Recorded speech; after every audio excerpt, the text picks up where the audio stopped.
Di saat ku sendiri jalani hidup ini, ku tahu kau selalu ada memperhatikanku saat ku telusuri perjalanan hidupku. Sungguh hanya anugerahmu jadikan ku berarti. Hanya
Salam, selamat pagi dan selamat hari Minggu. Berita Jumat untuk kita pada hari ini Minggu tanggal 30 Agustus 2020. Bapak Ibu, saudara-saudari yang terkasih dalam Tuhan kita Yesus Kristus, selamat pagi dan salam sejahtera untuk kita sekalian. Puji syukur pada pagi hari ini kita diberikan keselamatan dan kesehatan untuk dapat mengikuti ibadah bersama dengan jemaat dan keluarga terkasih. Sebelum mulai ibadah, kami akan menyampaikan penegasan berita jemaat Minggu tanggal 30 Agustus tahun 2020. Yang pertama, ibadah Minggu tanggal 30 Agustus 2020 di Gereja GKI Victoria pada pukul 09.00 WIB. Firman Tuhan dilayani oleh Pendeta Agustus Bowonturu bersama dengan penentua diakon dari lingkungan Tiberias. Yang kedua, selamat ulang tahun kelahiran dan ulang tahun pernikahan dari tanggal 30 Agustus hingga 5 September 2020. Dengan iringan doa, semoga Tuhan selalu menganugerahkan berkat, kesehatan dan kesuksesan bagi saudara dan seluruh keluarga. Umur panjang di tangan kanannya, di tangan kirinya kekayaan dan kehormatan. Jalannya adalah jalan yang penuh bahagia, segala jalannya sejahtera semata-mata. Amsal pasal 3, 16-17. Yang keempat, diberitahuan bagi pemuda remaja bahwa pelajaran katekisasi CD GKI Pelangi Hilir kembali dibuka dan dilaksanakan pada hari Minggu 6 September 2020 pada pukul 10 WIB di Gereja Victoria.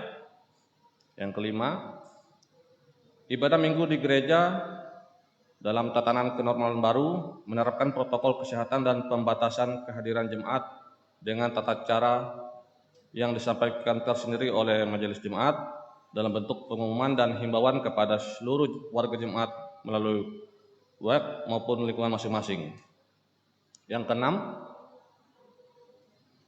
ibadah Minggu live streaming tetap dilaksanakan untuk memenuhi kebutuhan warga jemaat yang tidak dapat hadir beribadah di gereja yang disiarkan secara langsung atau live streaming dari Gereja GKI Victoria melalui akun FB MRMJKE Peluang Pisau pada pukul 09.00 WIB. Selanjutnya, jadwal petugas ibadah Minggu, ibadah keluarga, kategorial dan ibadah lainnya dapat dilihat di berita jemaat melalui PDF yang sudah dibagikan lewat WAG lingkungan masing-masing. Dan dalam pelaksanaan ibadah Minggu keluarga kategorial dan ibadah lainnya wajib mematuhi protokol kesehatan yang ditetapkan pemerintah. Yang ke-8, laporan keuangan dan berita pelayanan selengkapnya terdapat dalam berita Jumat dan dapat dilihat melalui papan pengumuman di depan Gereja Victoria atau melalui PDF yang sudah dibagikan lewat WAG lingkungan masing-masing. Jika ada kesalahan dalam pengetikan nama ataupun jumlah nominal, dapat disampaikan oleh Bendahara Jemaat GKI Peluang Besar Hilir untuk diperbaiki. Yang 9, kolektif ibadah minggu yang dilaksanakan secara mandiri di rumah masing-masing warga jemaat dapat disampaikan ke kantor sekretariat Majelis Jemaat GKI Peluang Besar Hilir setiap hari kerja, Senin sampai dengan Sabtu pukul 09 WIB hingga pukul 12.00 WIB. Atau dapat disetor melalui Bank Mandiri atas nama Majelis Jemaat GKI Peluang Besar Hilir, nomor rekening 1590404495379. Bukti setor atau transfer dapat disampaikan kepada bendahara melalui Majelis Jemaat GKI Peluang Besar Hilir. Yang ke-10, mari kita bersama-sama mendukung upaya pemerintah dalam mengatasi pandemi COVID-19 ini dengan cara mendisiplinkan diri pada protokol kesehatan seraya berdoa agar pandemi ini segera berlalu. Yang 11, demikian penegasan berita Jumat atas perhatian Bapak Ibu saudara-saudari sekalian diucapkan terima kasih. Tuhan Yesus memberkati.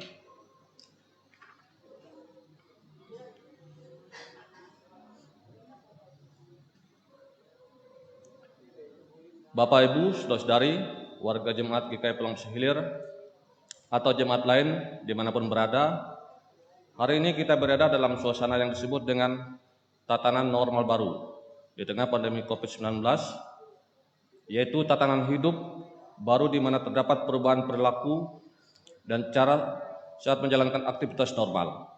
Oleh karena itu, liturgi dan pola pelayanan ibadah hari Minggu ini mengalami perubahan, namun tidak mengurangi substansi dan makna dari peribadahan kita. Pelayanan ibadah hari Minggu ini kita laksanakan secara virtual dengan liturgi yang dimodifikasi sesuai dengan tuntutan tatanan normal baru dengan menerapkan social distancing dan physical distancing. Mari kita mengikuti ibadah dengan hikmat oleh pertolongan dan pimpinan Tuhan. Kita bersama berdiri dan menyanyi dari Kidung Jemaat nomor 21, bait yang pertama dan yang kedua. Hari Minggu, hari yang mulia.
Dalam nama Bapa, Anak dan Roh Kudus. Amin. Kasih karunia dan damai sejahtera dari Allah Bapa kita dan dari Tuhan Yesus Kristus menyertai kamu. Amin. Jemaat dipersilakan duduk kembali.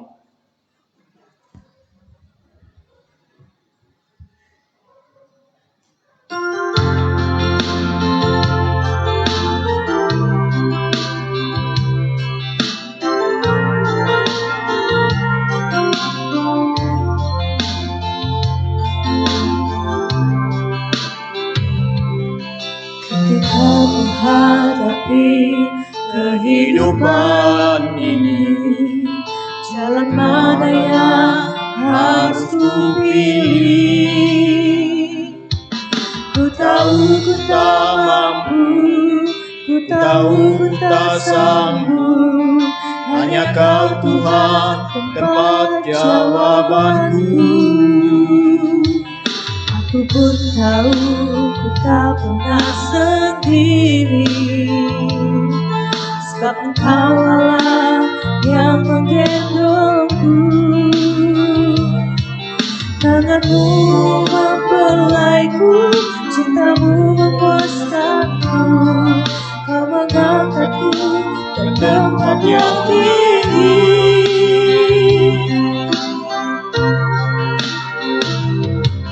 Janjimu seperti fajar pagi hari, yang tiada pernah terlambat bersinar.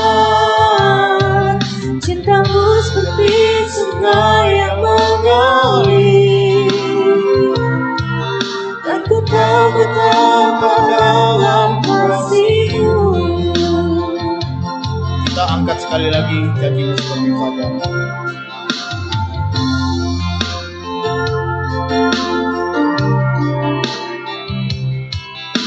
Janjimu seperti fajar pagi hari, dan tiada pernah terlambat bersinar. Cintamu seperti sungai yang mengalir, dan ku tahu betapa dalam kasih-Mu. Dan ku tahu betapa dalam kasih-Mu.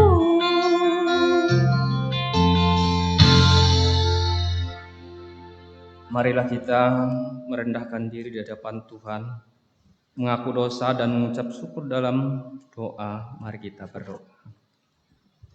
Tuhan, kami rindu seperti wanita yang mengurapi-Mu, menangis di bawah kaki-Mu. Demikian hidup kami pada saat ini. Mohon pengampunan-Mu Tuhan atas dosa dan penggelaran yang sudah kami lakukan, sengaja ataupun tidak sengaja.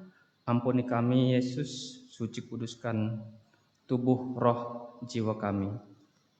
Jamah hati kami Tuhan, supaya dibarui oleh Roh Kudus, sehingga ada hati yang semakin mengasihi Tuhan dan takut kepada Tuhan. Amin.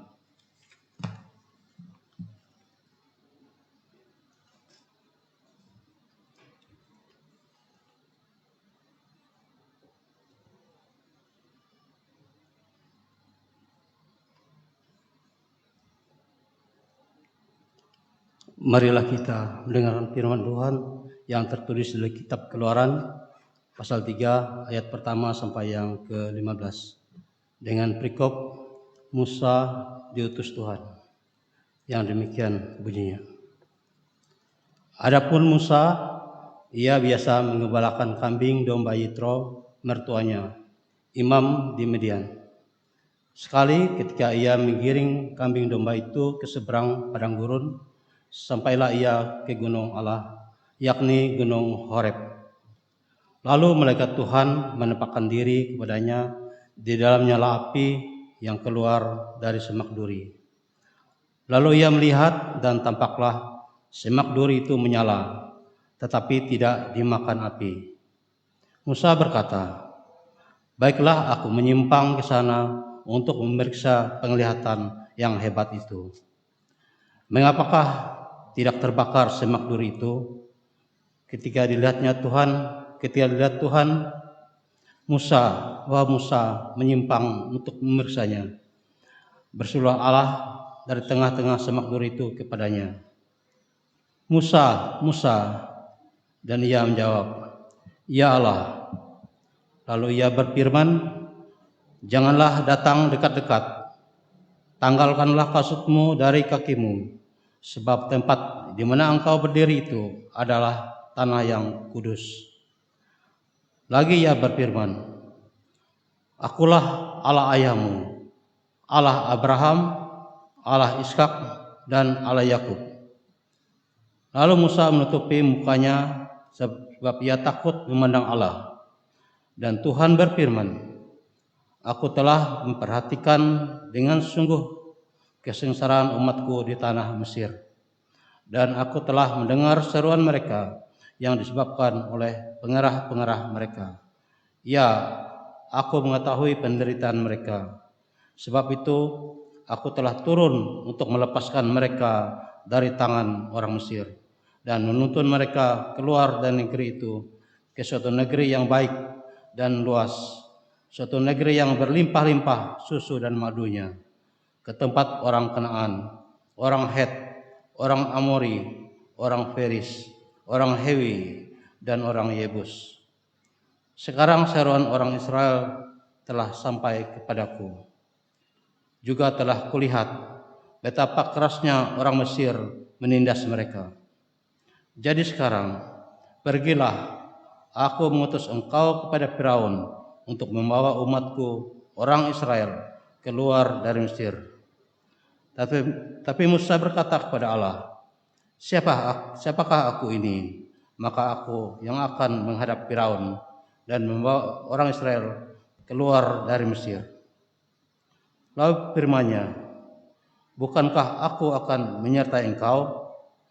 Inilah tanda bagimu bahwa aku yang mengutus engkau. Apabila engkau telah membawa bangsa itu keluar dari Mesir, maka kamu akan beribadah kepada Allah di gunung ini. Lalu Musa berkata kepada Allah, tetapi apabila aku mendapatkan orang Israel dan berkata kepada mereka, Allah nenek moyangmu telah mengutus aku kepadamu, dan mereka bertanya kepadaku, bagaimana tentang namanya? Apakah yang harus kujawab kepada mereka? Firman Allah kepada Musa, Aku adalah aku. Lagi firman-Nya, beginilah kau katakan kepada orang Israel, Akulah aku, telah mengutus aku kepadamu.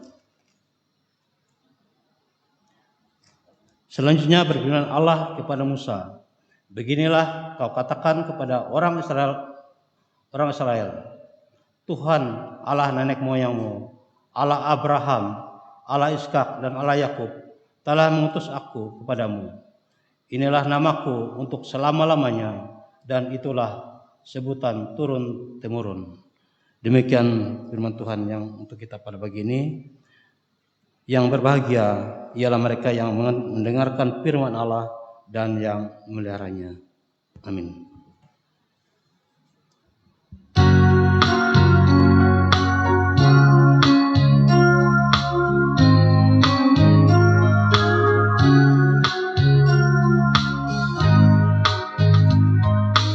Sabdamu abadi, sulur langkah kami yang mengikutinya, hidup sukacita.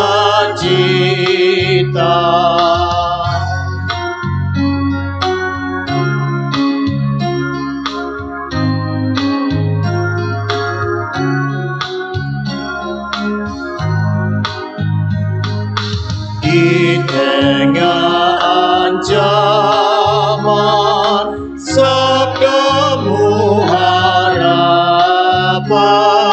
sumber penghiburan, kabar keselamatan.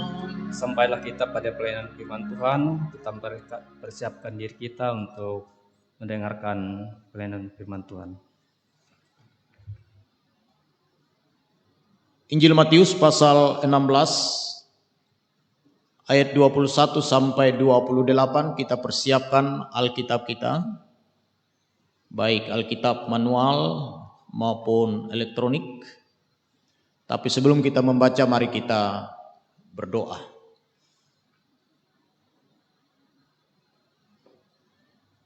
Sungguh mulia dan ajaib karya-karyamu ya Tuhan dalam hidup kami,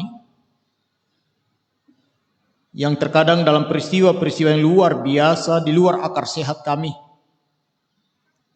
Engkau menyatakan kuasa pengasihan-Mu dalam berbagai bentuk. Dan kami percaya semua itu bukti nyata dari pemeliharaan-Mu yang tidak pernah berkesudahan sepanjang hari-hari hidup kami. Bahkan lebih ya Tuhan sepanjang malam, sehingga pagi ini kami boleh bangun dengan tubuh yang sehat, menyambut hari yang baru, hari yang sukacita ini.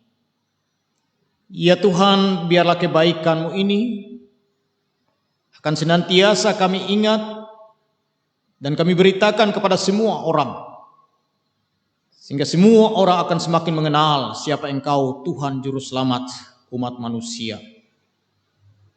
Ya Tuhan, kami juga bersyukur karena sepanjang minggu yang telah kami lewati, Tuhan telah izinkan berbagai macam peristiwa terjadi, baik suka maupun duka, sukses dan kegagalan, tawa dan tangis di dalam hidup kami. Dan kami juga bersyukur Tuhan menguatkan kami, meneguhkan kami, menolong kami, bahkan mengarahkan kami. Sehingga apapun yang kami alami, apapun yang kami hadapi, tidak menyeret kami jatuh ke dalam pencobaan. Ya Tuhan yang Maha Pengasih, saat ini kami bersyukur karena atas izin-Mu kami kembali dipertemukan bersama-sama dalam persekutuan ibadah minggu bersama jemaat-Mu.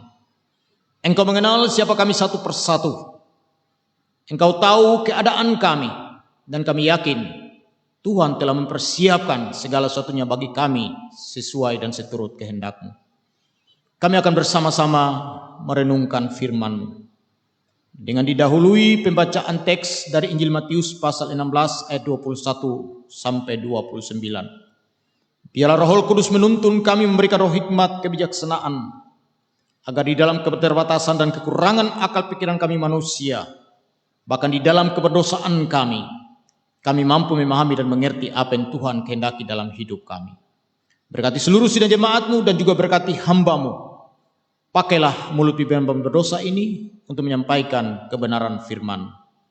Dan biarlah seluruh sidang jemaat, baik yang ada di rumah gereja ini maupun beribadah di rumah mereka masing-masing saat ini, diberkati melalui pemberitaan firman-Mu ini. Terima kasih Tuhan, berfirman bagi kami pada saat ini, karena kami anak-anak-Mu siap untuk mendengarkannya. Amin. Saya ingin kita terlibat dalam pembacaan teks Matius 16 ayat 21 sampai 29 ini secara berbalas-balasan. Saya akan baca ayat yang ke-21, jemaat 22 dan seterusnya. Di bawah judul pemberitahuan pertama tentang penderitaan Yesus dan syarat-syarat mengikuti Dia. Sejak waktu itu Yesus mulai menyatakan kepada murid-muridnya bahwa Ia harus pergi ke Yerusalem dan menanggung banyak penderitaan dari pihak tua-tua, imam-imam kepala, dan ahli-ahli Taurat, lalu dibunuh dan dibangkitkan pada hari ketiga. Tetapi Petrus menarik Yesus ke samping dan menegur Dia. Katanya, Tuhan, kiranya Allah menjauhkan hal itu. Hal itu sekali-kali takkan menimpa Engkau. Maka Yesus berpaling dan berkata kepada Petrus, "Enyala iblis, engkau suatu batu sandungan bagiku, sebab engkau bukan memikirkan apa yang dipikirkan Allah, melainkan apa yang dipikirkan manusia." Lalu Yesus berkata kepada murid-muridnya, "Setiap orang yang mau mengikuti Aku, ia harus menyangkal dirinya, memikul salibnya dan mengikuti Aku. Karena barang siapa mau menyelamatkan nyawanya, ia akan kehilangan nyawanya. Tetapi barang siapa kehilangan nyawanya karena Aku, ia akan memperolehnya. Apa gunanya seorang memperoleh seluruh dunia tetapi kehilangan nyawanya? Dan apakah yang dapat diberikannya sebagai ganti nyawanya? Sebab anak manusia akan datang dalam kemuliaan Bapanya diiringi malaikat-malaikatnya. Pada waktu itu ia akan membalas setiap orang menurut perbuatannya. Aku berkata padamu, sesungguhnya di antara orang yang hadir di sini ada yang tidak akan mati sebelum mereka melihat Anak Manusia datang sebagai Raja dalam kerajaannya." Salam, selamat pagi dan salam sejahtera buat kita sekalian. Baik kita jemaat yang ada di gereja ini maupun yang mengikuti ibadah di rumah masing-masing. Jika seseorang atau kita pribadi merencanakan melakukan perjalanan dan menuju suatu tempat, dan ada bocoran yang memberitahu kepada kita bahwa di persimpangan jalan yang akan kita lewati atau tempat tujuan kita ada bahaya yang mengancam, saya yakin kita semua akan membatalkan rencana itu. Kalau toh harus tetap berangkat, pasti kita akan meminta orang-orang yang kita bisa percayai memantau lokasi tujuan kita ataupun suasana jalan yang akan kita lewati. Dan ini biasanya dilakukan oleh orang-orang penting, para pejabat, termasuk presiden. Biasanya mengutus dulu pasukan Panpres atau pasukan bersenjata untuk melakukan pembersihan lokasi untuk menghindari hal-hal yang tidak diinginkan. Tetapi narasi Matius pasal 16 ayat 21-9 ini menampilkan sesuatu yang sangat berbeda. Yesus tahu bahwa di Yerusalem akan terjadi puncak penolakan terhadap dirinya sebagai seorang Mesias. Di sana sudah berkumpul tokoh-tokoh agama Yahudi, imam-imam kepala dan ahli-ahli Taurat yang akan menangkap dia, mengadili dia, dan membunuh dia.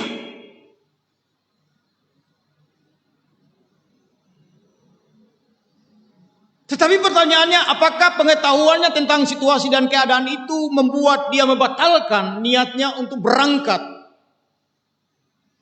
ke Yerusalem? Tentu saja tidak. Pertanyaannya, mengapa nekatnya Yesus menantang maut, menantang bahaya yang sudah ada di depan matanya? Jawabannya tidak lain tidak bukan, Bapak Ibu Saudara, karena dia tahu persis jati dirinya, tugas yang melekat pada dirinya, dan siapa dirinya yang dihadirkan Allah.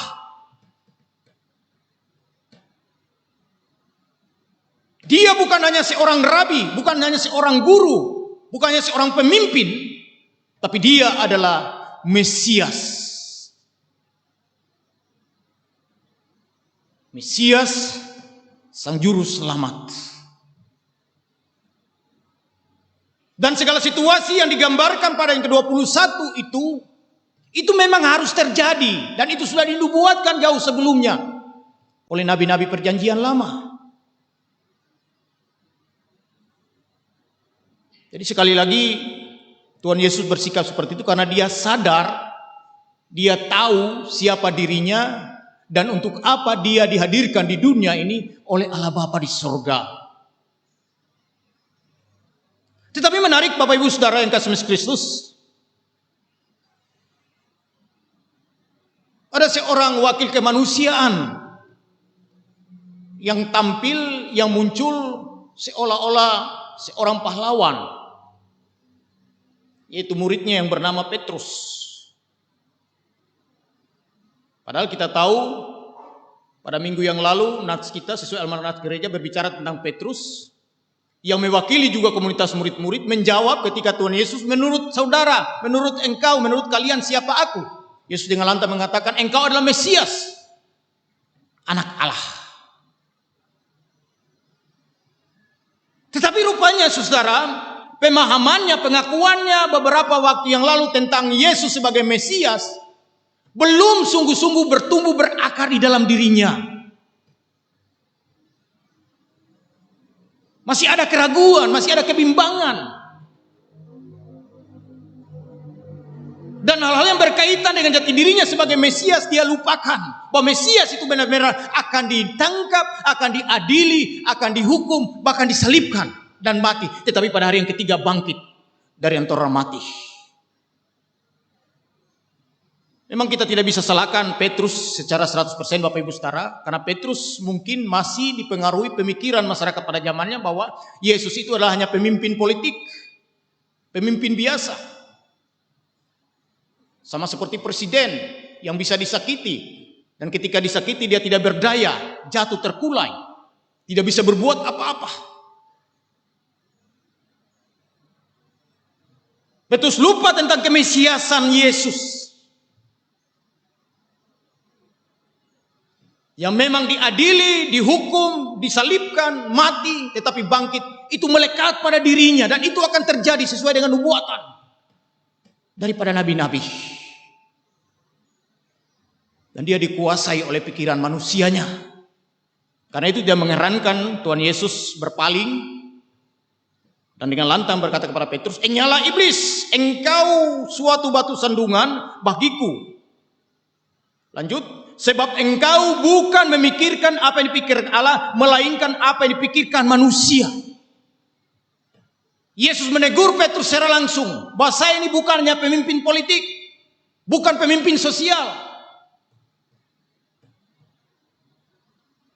tetapi pemimpin surgawi, pemimpin kerajaan Allah, yang kehadiran saya untuk seluruh alam semesta secara utuh.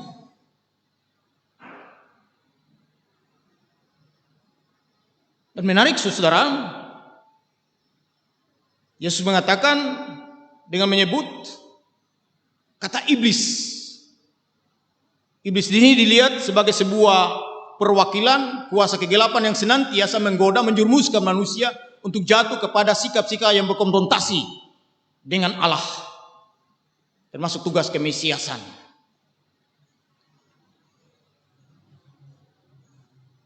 Dan lebih jauh Bapak Ibu Saudara, Tuhan Yesus menegaskan kepada murid-murid yang lain, sekaligus mengingatkan kepada mereka bahwa apa yang akan terjadi, yang akan dia hadapi, yang sudah diprediksikan tadi. Tidak terkecuali kalau saya ditangkap, pasti Anda juga mengikuti saya sebagai sebuah rombongan akan ditangkap juga. Dan memang sejarah dalam penangkapan Tuhan Yesus terbukti. Orang-orang yang dekat dengan Tuhan Yesus ditangkapi, dikejar.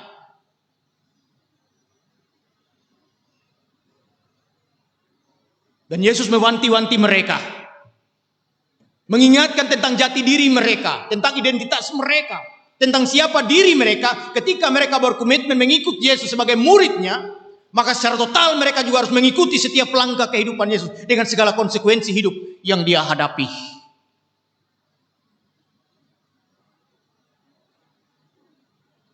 Walaupun untuk semua itu, narasi selanjutnya, seseorang akan kehilangan nyawanya.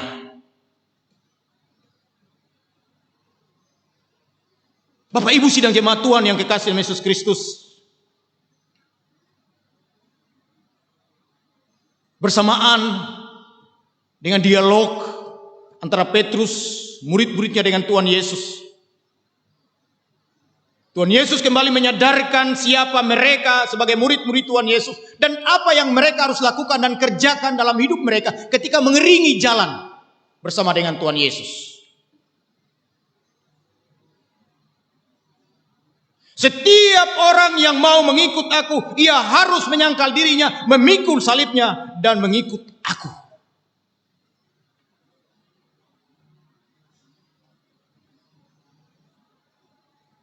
Bagaimana sih jalan Yesus? Bagaimana suasana kehidupan ketika Yesus ada di tengah-tengah dunia ini? Dia dicurigai, dia ditolak, dia dihina, dia diintimidasi, dia dicaci maki, dia diolok-olok, dia diludahi.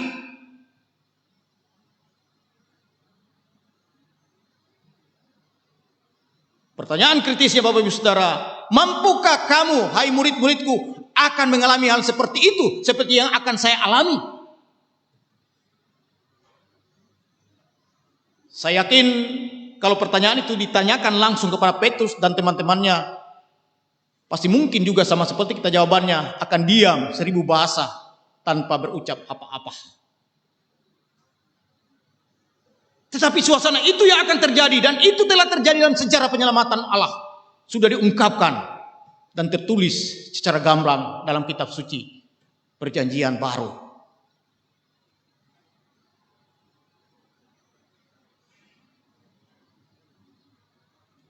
Setiap orang yang mau mengikut aku, ia harus menyangkal dirinya.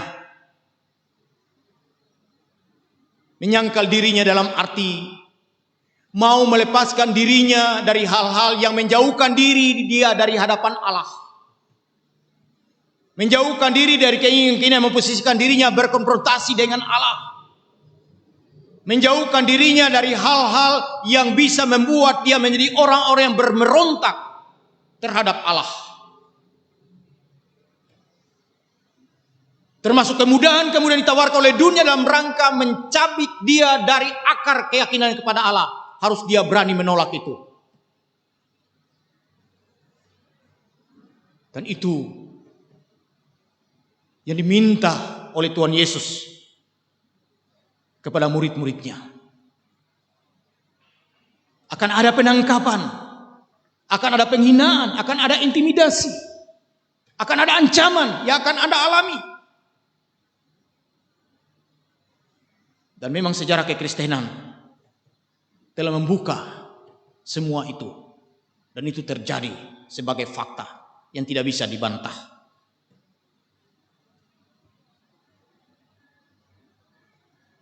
Dan kita siap harus memikul salib, artinya bersama dengan Tuhan Yesus menanggung penderitaan tadi,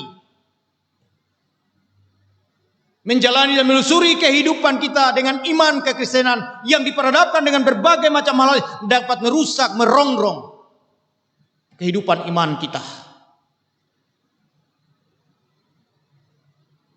Tapi kita harus tetap setia memikul salib itu tadi. Dan ketika kita siap menyangkal diri, siap memikul salib, artinya menerima penderitaan sebagai bagian dari konsekuensi hidup kita, maka baru bersama-sama kita berarak-arakan mengikuti Tuhan Yesus. Bicara soal mengikuti Tuhan Yesus ini berarti harus continue, harus konsisten, harus berkelanjutan, berkesinambungan secara menyeluruh. Tidak hanya dalam aspek-aspek tertentu, tidak hanya dalam situasi-situasi tertentu, tidak hanya dalam keadaan-keadaan tertentu.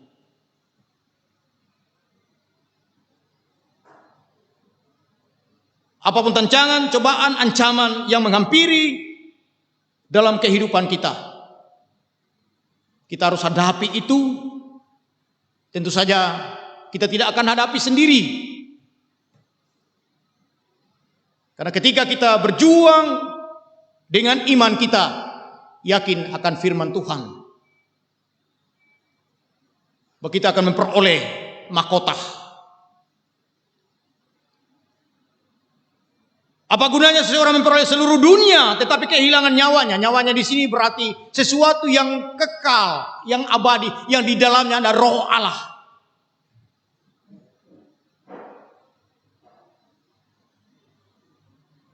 Dan apa yang diberikan oleh dunia untuk mengganti nyawa kita? Tidak ada. Jabatan, pangkat, prestasi sosial, status sosial. Ketika Tuhan Allah berkenan mengambil nyawa kita, maka tidak bisa dan tidak ada yang bisa kita perbuat. Bapak Ibu sidang jemaat Tuhan yang Yesus Kristus, pertanyaannya bagaimana? Supaya kita bisa tetap konsisten, continue, berkesinambungan secara total dalam pengakuan iman kita, dalam perjalanan kita mengiringi langkah berjalan bersama dengan Yesus. Maka marilah kita bertumbuh, berakar, dan berbuah. Bagaimana kita bisa bertumbuh, berakar, dan berbuah dalam firman Tuhan? Maka jangan jauhkan diri kita dari persekutuan-persekutuan peribadatan. Jangan jauhkan diri kita dari mendengarkan firman Allah. Jangan jauhkan diri kita dari persekutuan-persekutuan sebagai persekutuan orang percaya. Dan kita tetap berdoa, tetap setia dalam segala perkara, dalam segala situasi, apapun keadaan kita hadapi. Dan tetap kita perlihatkan jati diri kita sebagai anak Tuhan. Kita tidak pernah goyah menghadapi situasi yang bagaimanapun yang ada di hadapan kita. Tapi tentu saja kita tetap waspada, tetap mawas diri, sama yang seperti kita lakukan pada masa-masa new normal ini. Kita tahu akan ada bahaya, kita tahu akan ada ancaman sehubungan dengan masih menyebarnya virus corona. Kita tetap waspada, tetapi kita tidak kehilangan iman. Kita tetap mawas diri, tapi tidak kehilangan pengharapan kepada Allah. Marilah kita tetap menjalani hidup secara disiplin, termasuk disiplin kesehatan. Kita nyatakan iman kita secara konsisten, tidak hanya dalam situasi tertentu, dalam arti hanya dalam suasana kita gembira, senang saja kita mengingat Tuhan. Tapi ketika situasi yang sulit kita melupakan Tuhan, bahkan meragukan kehadiran Tuhan, kita ingat cerita istri Ayub yang ditegur oleh Ayub. Masakan engkau hanya mau menerima hal yang baik saja dari Tuhan, tapi hal yang buruk engkau tolak.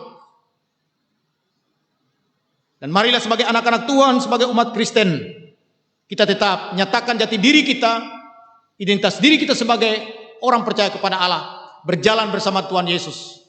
Apapun situasi yang kita hadapi, kita tetap bertumbuh, berakar, dan berbuah di dalam iman kita kepada Allah yang hidup. Selamat hari Minggu. Dan selama kita masuki bulan yang baru di tahun 2020, yaitu bulan September, biarlah berkat-berkat Tuhan semakin melimpah di dalam kehidupan pribadi, keluarga, rumah tangga, jemaat, dan masyarakat kita. Tuhan memberkati kita. Amin.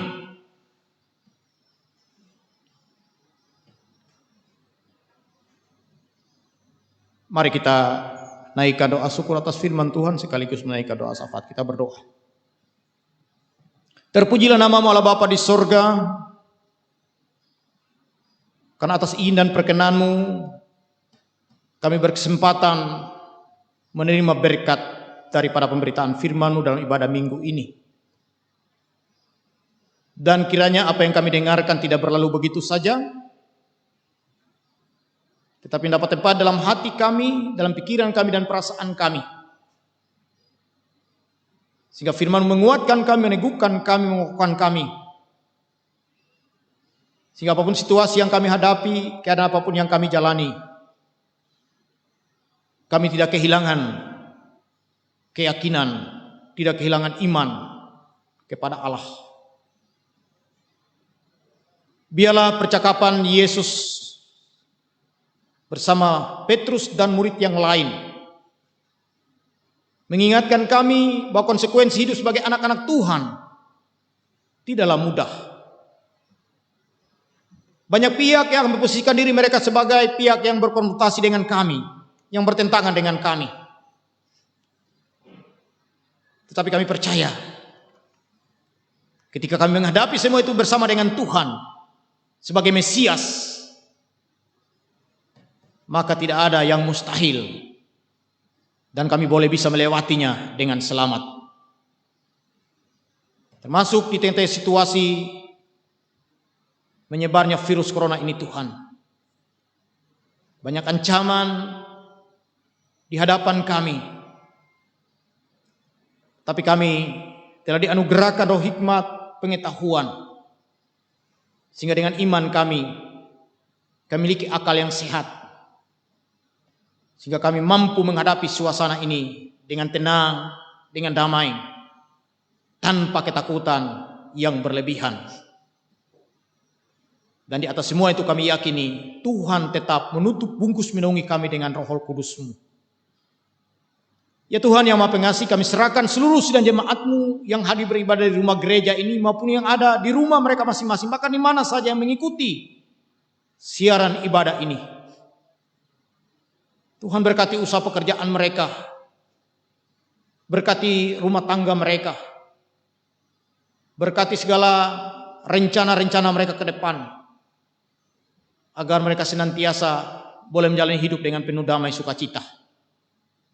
Sebagai orang tua kami senantiasa menyerahkan kehidupan anak-anak kami, mulai yang masih kecil sampai yang sudah besar, yang masih studi maupun yang sudah bekerja, baik yang ada di sekitar kami, bersama dengan kami dalam keseharian maupun ada di kota lain, karena pendidikan, karena pekerjaan. Dari tempat ini Tuhan kami menjangkau mereka di dalam doa. Tuhan lindungi mereka, tutup bungkus mereka, berkati mereka, agar berhasil dalam segala rencana mereka, sukses dalam studi mereka, dan berprestasi dalam pekerjaan, profesi yang mereka jalani. Bapa Surgawi, kami serahkan para orang tua lanjut usia, kaum janda, kaum duda, anak yatim piatu. Berkati mereka dalam perjuangan hidup mereka, dalam kesedihan hidup mereka. Berkati saudara kami, sidang jemaat kami yang sedang sakit. Biarlah penghiburan, penguatan datangnya daripada melalui kuasa Roh Kudus, dan mereka boleh rasakan proses pengobatan yang dilakukan oleh para dokter tenaga medis. Biarlah Tuhan pakai para dokter tenaga medis untuk merawat mereka, agar mereka boleh dipulihkan, disembuhkan. Kami juga serahkan para tenaga medis dalam hari-hari terakhir ini yang bergelut dalam upaya bersama memutus rantai penyebaran COVID-19. Tuhan berkati mereka, berkati keluarga mereka, berkati rumah tangga mereka. Kami juga serahkan para pendeta, penatua, diakon, guru sekolah minggu, pembina remaja, pemuda, guru agama yang tetap dengan setia melaksanakan tugas-tugas pelayanan, baik secara langsung maupun secara virtual. Tuhan berkati mereka semua, dan biarlah apa yang mereka lakukan tidak menjadi sia-sia, karena Tuhan tetap bekerja dan berkarya di dalamnya. Kami serahkan sidang jemaat kami yang bersukacita karena kelahiran sekaligus ulang tahun perkawinan. Sempurnakan sukacita mereka dengan semakin bertambahnya berkat-berkat Tuhan dalam hidup mereka. Kekuatan, kesehatan yang Kau anugerahkan kepada mereka, agar mereka menjalani hidup mereka dengan penuh damai sukacita yang datangnya daripada-Mu. Bapa Surgawi yang bertemu dengan surga bagi bangsa negara kami, para pemimpin kami dari tingkat pusat sampai tingkat daerah, eksekutif, yudikatif, legislatif. Berikanlah hikmat kepada mereka agar mereka boleh bersinergi, bergandengan tangan, menyatukan sikap, menyatukan langkah untuk menyelesaikan persoalan-persoalan bangsa kami. Kami serahkan kehidupan berbangsa negara-negara kami yang akhir-akhir ini diancam oleh bahaya-bahaya keretakan, bahaya-bahaya permusuhan, karena perbedaan agama, perbedaan pikiran, perbedaan konsep, bahkan suku, agama, ras. Tuhan, berikanlah roh hati yang damai. Biarlah nilai-nilai cinta kasih bersemi dalam hati mereka dan kami semua, agar kami tidak mengedepankan sikap arogansi dalam menyelesaikan setiap persoalan yang terjadi dalam relasi hubungan kami antar sosial. Kami percaya Tuhan bekerja dan berkarya dan akan menolong bangsa kami. Terima kasih Tuhan. Sekali lagi kami serahkan kehidupan kami semua, baik sidang jemaat yang ada di rumah gereja ini maupun yang ada di rumah mereka masing-masing. Biarlah damai sejahtera menaungi lingkupi kami dari saat ini sampai selama-lamanya. Terima kasih Tuhan. Inilah doa kami yang kami serahkan hanya dalam satu nama yang berkuasa, yaitu Yesus Kristus, Tuhan dan Juru Selamat kami hidup, yang mengajar kami berdoa bersama-sama. Bapa kami yang di surga, dikuduskanlah namamu. Datanglah kerajaan-Mu, jadilah kehendak-Mu di bumi seperti di surga. Berikanlah kami pada hari ini makanan kami yang secukupnya, dan ampunilah kami akan kesalahan kami, seperti kami juga telah mengampuni orang bersalah kepada kami. Dan janganlah membawa kami dalam pencobaan, tapi lepaskanlah kami daripada yang jahat. Karena Engkau yang punya kerajaan dan kuasa dan kemuliaan sampai selama-lamanya. Amin.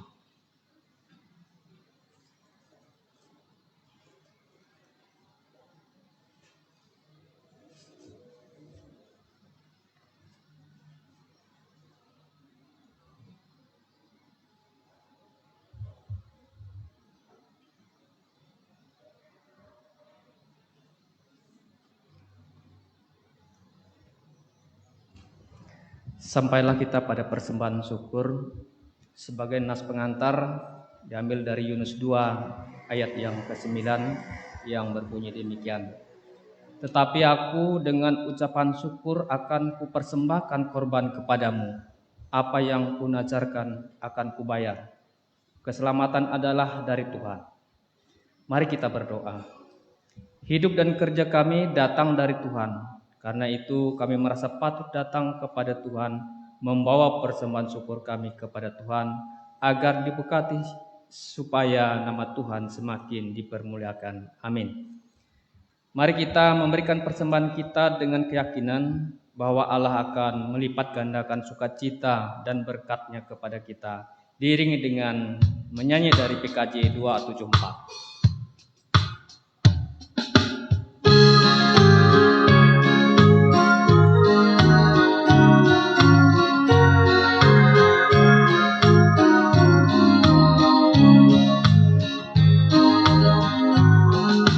Pakailah waktu anugerah Tuhanku, belum memberikan tanda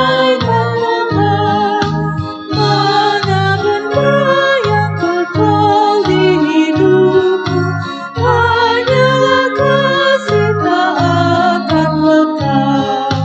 Tiada yang bakal di dalam dunia, segala yang indah pun akan lenyap.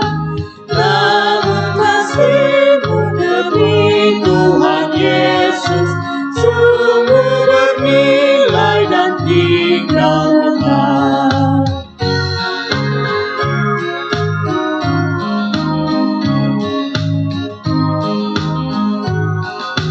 Jangan menyia-nyiakan waktumu, ribut dan melonglah yang berkeluh.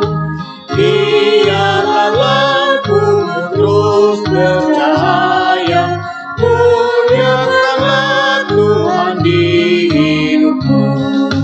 Tiada yang bakal di dalam dunia, segala yang indah pun akan lenyap. Namun kasih-Mu demi Tuhan Yesus sungguh bernilai dan tinggal tetap. Kita lanjut ayat yang ketiga.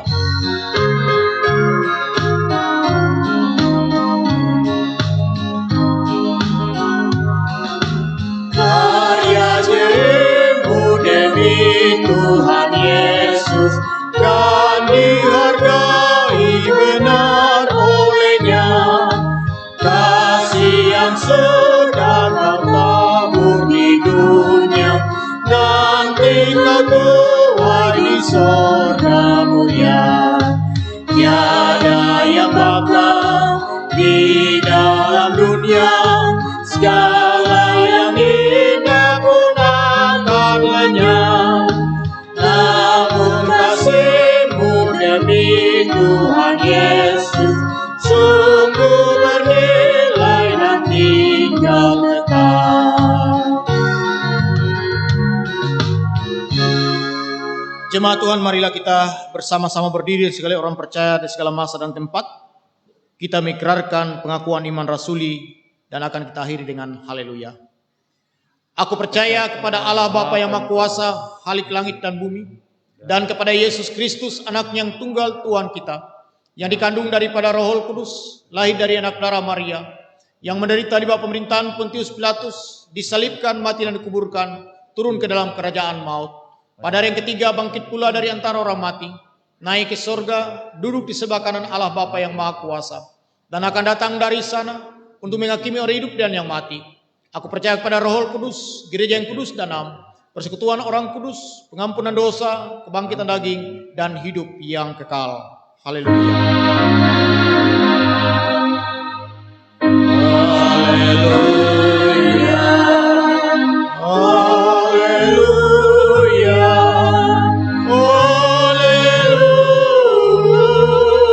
Haleluya. Saudara jemaat, pulanglah dengan sejahtera dan terimalah berkat daripada Tuhan. Tuhan memberkati engkau dan melindungi engkau.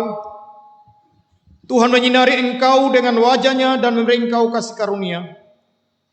Tuhan menghadapkan wajah-Nya kepadamu dan memberi engkau damai sejahtera. Amin.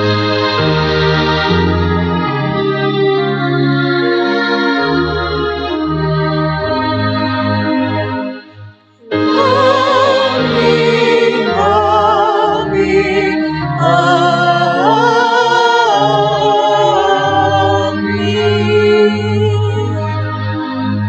silakan duduk kembali, kita masuk saat teduh. Dan kembali kami ingatkan, pintu keluar kita bisa mengambil sisi kiri kanan bagian depan gereja ini.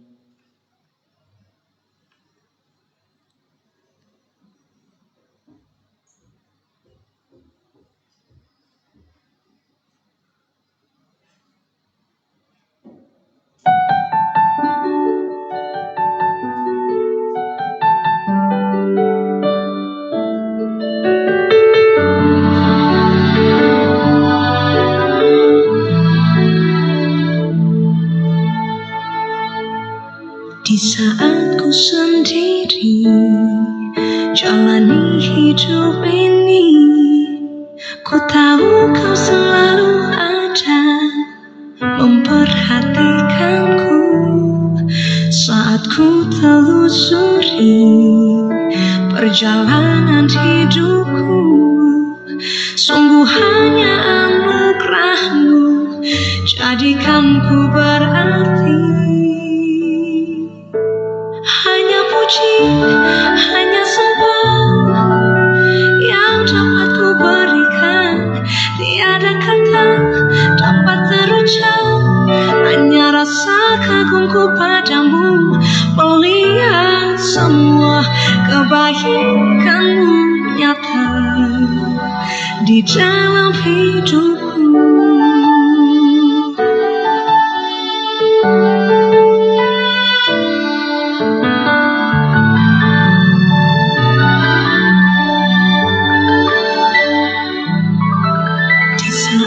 Sendiri jalani hidup ini.